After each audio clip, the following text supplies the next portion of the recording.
Eh bien salut tout le monde, j'espère que vous allez bien. Donc effectivement ça fait un moment que j'ai pas fait de vidéo, pour la simple et bonne raison que tout simplement j'avais pas forcément le temps, j'avais pas forcément l'envie. Après est-ce que j'ai besoin de me justifier? Je ne pense pas. Mais c'est vrai que tu te rends compte au bout d'un moment que YouTube c'est un peu comme une drogue, automatiquement t'es obligé d'y retourner quoi. Donc comme je suis en vacances, je me suis dit écoute, pourquoi pas faire quelques petites vidéos, je sais pas s'il y en aura beaucoup tu vois. Donc aujourd'hui ça va être une petite vidéo d'achat très simple sur des jeux de PS4. Effectivement je suis passé sur PS4, donc je regrette pas du tout, moi qui suis un grand fan de rétro gaming, j'étais agréablement surpris voilà, par les nouvelles consoles, les nouveaux jeux qui peuvent sortir. À force de voir des vidéos forcément ça m'a donné envie de tester ça, de voir un peu l'immersion qu'on pouvait avoir dans certains jeux. Donc je vais pas vous présenter forcément aujourd'hui tous les jeux de PS4 que j'ai, parce que j'en ai quand même quelques-uns. Je préfère préciser d'entrée de jeu que pour moi la collection PS4 elle n'existe pas.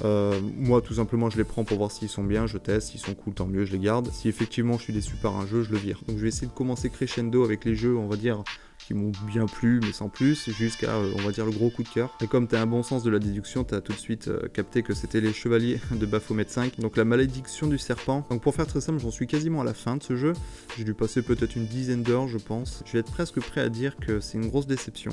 Enfin, une grosse déception c'est peut-être abusé, mais en tout cas c'est pas un coup de cœur. Et franchement quand tu passes des épisodes sur PlayStation 1 à celui-là, malgré le fait que forcément celui-là il est vraiment magnifique, malgré le décalage d'années tu vois avec les graphismes, les premiers épisodes ils ont rien à voir. Enfin c'est pas le même enthousiasme, tu vois, quand ils jouent c'est pas pareil, il y a toujours les bons dialogues, les petites phases d'humour, franchement ça a pas changé. Donc en fait ça commence, t'es dans une galerie d'art, il y a un mec qui rentre, qui vole un tableau, qui tue une personne, et toi tu vas enquêter, et puis tu vas te rendre compte que ce tableau, même si c'était le moins cher de la galerie, en fait il cache un secret, et donc tout au long du jeu, bah forcément tu vas enquêter là-dessus.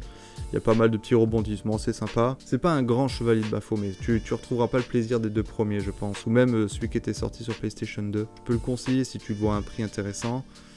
Par contre si t'es un grand fan de la série, je pense qu'il y a des chances que tu sois un petit peu déçu. On va remonter un petit peu le level avec Sherlock Holmes David Doctor. Un jeu que j'ai bien apprécié, c'était le premier épisode que j'avais fait donc des Sherlock Holmes. Je crois qu'il y en a eu 3 en tout si je dis pas de bêtises. Il y a eu Crime and Punishment, celui-ci. Et peut-être un autre mais j'ai pas le nom en tête. Donc en gros le gameplay c'est de l'enquête classique. Je crois qu'il y a 5 ou 6 enquêtes, je sais plus exactement. Donc c'est un jeu que j'ai terminé. Donc même si les enquêtes sont super intéressantes, il n'y en a pas forcément une tu vois qui va être au-dessus de l'autre. Moi ce que j'ai beaucoup apprécié c'est en parallèle, la petite histoire qui est en parallèle. Donc en fait t'as ta fille adoptive, je crois d'une personne que tu avais tuée par le passé. Elle est pas censée d'ailleurs le savoir. Et là donc t'as une voisine qui arrive, je me rappelle plus de son nom exactement. Et elle commence à bien se rapprocher de cette fille, et puis l'histoire va passer, et puis tu vas te rendre compte qu'en fait cette femme elle est complètement diabolique, tu vois, elle est un peu possédée. Je pense que le lien que tu as créé avec ta fille pendant toute l'histoire aura peut-être un impact à la fin du jeu. Mais ouais franchement tu passes un bon moment, je pense qu'il y a peut-être 15-20 heures à faire dessus, je sais pas exactement. Donc les enquêtes comme j'ai dit, voilà, il n'y a pas forcément une qui est meilleure que l'autre, je pense que c'est très subjectif, mais je pense qu'on peut porter un petit intérêt dessus. Passer un bon moment, et de toute façon c'est le but. Hein. Donc là on va passer sur un RPG, donc le Tale of Berseria. Alors je ne suis pas un expert de la licence Tale of, j'avais fait un petit peu celui sur GameCube, le Tale of Symphonia. Je sais que madame elle avait bien attaqué aussi l'épisode sur Wii, mais bon par curiosité j'avais regardé le trailer pour voir ce que ça donnait, et il m'avait bien donné envie ce petit con, et du coup quand je l'ai vu voilà, un Micromania, je me suis laissé tenter. Donc je dois être à peu près à 35 heures dessus, pour l'instant je peux dire que c'est un très bon jeu. Donc pour faire simple l'histoire en fait t'incarnes Velvet, donc qui est avec son frère Laficette.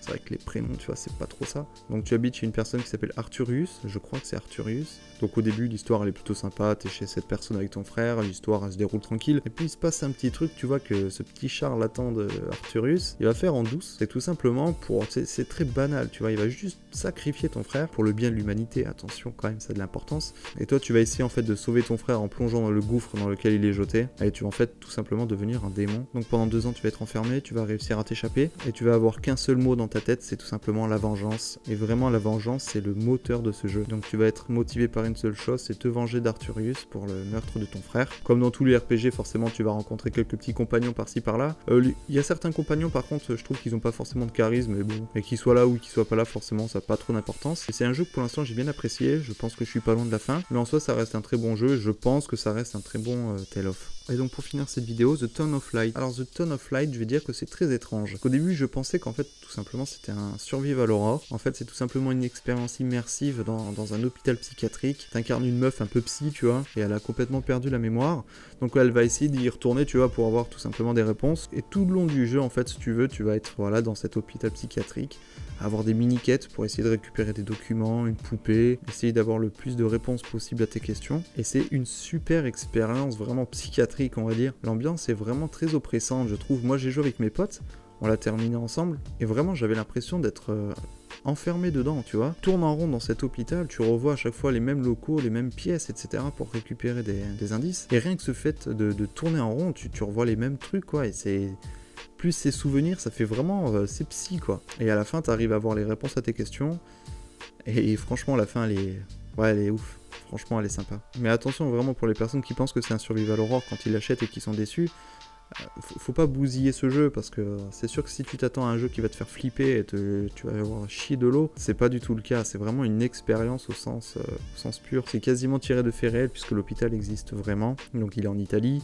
À l'intérieur d'ailleurs de ce jeu, c'est sympa, puisque tu as des petites photos du bâtiment en lui-même. Et voilà, c'était une bonne expérience. Vraiment, c'était une bonne expérience. Je pense pas que je le referai, parce que je te dis, moi j'avais l'impression d'être complètement psy là-dedans, tu vois. De tourner en rond dans ces salles, d'avoir ces souvenirs qui reviennent, qui n'était pas forcément très agréable, puisque la fille elle a quand même subi. Hein. C'est un jeu très adulte, vraiment je le conseille pas pour les jeunes. Il y a pas mal de scènes, on va dire, pas porno, mais un peu érotique. Ouais, c'est interdit au moins de 18 ans, je viens de vérifier, donc ça...